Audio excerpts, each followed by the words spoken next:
Now, as Africa's population growth skyrockets, so does the need for infrastructure development. And both of these, to a large extent, need water. Now, in 2020, over 300 million people in sub-Saharan Africa lacked access to drinking water, while in 2022, nearly 400 million people across Eastern and Southern Africa lacked basic sanitation.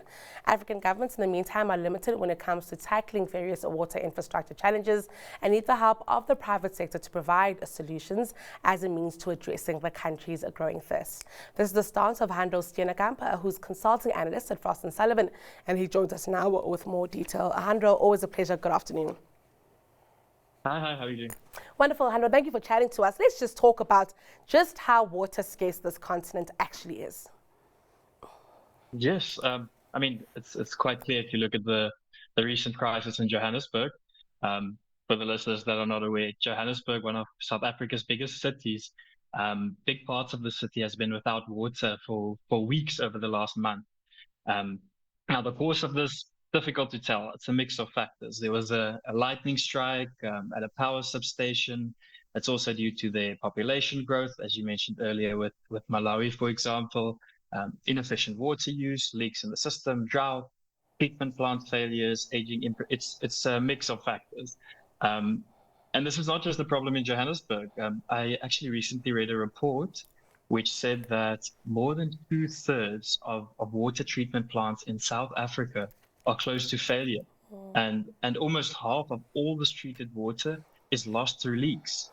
And looking at the urgency of this matter, there's a lot of news going around saying that this could be a bigger issue than our electricity issues of recent years. I know there's talks of water shedding, talks of South Africa's taps running dry by 2030. And it's not just South Africa. There's been droughts all over sub-Saharan Africa. I think it's just about 2 weeks ago that Zimbabwe's president declared a national disaster due to the prolonged drought. And the same in the neighboring countries, Zambia, Malawi, also experiencing droughts at the moment, which are caused by the climate-linked, El Nino. And massive issue. It's a big issue. If we look a bit more broadly, in sub-Saharan Africa, according to the United Nations, 2 in 3 individuals do not consistently have access to safe drinking water. And that's about 400 million people. So it's a big issue. It's a massive issue. I will tell you, Hannro, of course, we've had load shedding in South Africa, and being without electricity is one thing, but without water is a completely other distressing kind of issue. And what does concern me is the fact that we're not attracting the kind of investment to water and I guess trying to avoid the crisis that could emerge from water, as we are seeing with energy. And I'm wondering if that's, because of the way in which water is it not seen as a profitable investment for private investors? Why are we not seeing money moving in that direction? It seems like we're just waiting for the issue to happen first and then, investing in the problem, which, I mean, as everyone knows, it's always better to prevent rather than fix the issue. But there's many things that we can do. I mean, now is the time to act.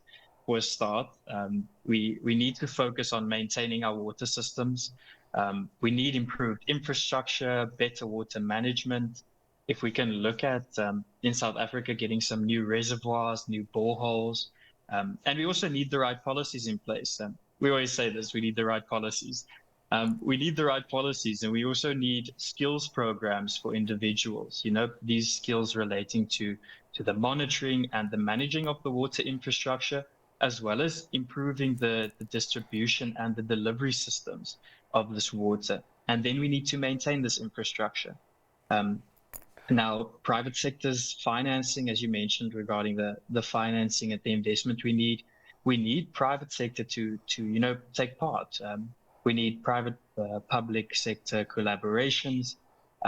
We need water delivery systems that they can obviously help with. And we also need private companies to contribute to infrastructure upgrades in the areas in which they operate. So I know there's an example. I think it's PepsiCo recently upgraded a school's water infrastructure, if I'm not mistaken. And then, I mean, people just need to use less water. We need people to conserve water. I must also ask you here about, the works that governments are doing here. Like you've mentioned, Zimbabwe recently, going on to declare a state of disaster based on droughts or response to climate change that does affect water here. Could governments be proactively, managing the issue of water? When you speak of South Africa, you said that a big issue here is just the issue of taps that literally are not closed properly. That we're losing water to the fact that a tap just isn't closed properly. That kind of thing also, I think Hannro speaks to behavior, how people like you and I treat water as an infinite resource when that's just not the case as well. Yes, yeah, what you're saying is right. We need government. We also need individuals. If we could, I know in the Cape Town drought in 2018, the government had a big, signs up everywhere, save water. They were broadcast. It was being talked about in the news, on the radio, and this is what we need, because we need individuals to use less water. Uh, we can look at new water sources. I know there are big talk of solar powered desalination efforts. This is off topic from your question, but that's something we can definitely look at. This is something government can also look at. We have all this coastline around Africa and especially Southern Africa, and all the sun energy potential as well. So we may as well find a way to use all of this to our advantage. Now, this would take a lot of investment. This would require government investment as well as private sector, but it's a necessary exercise. And solar power desalination, it has to work. Solar power provides the energy. We have solar power. We have the sun energy. We have the ocean. This water just gets filtered, reverse osmosis, and then minerals pumped into it.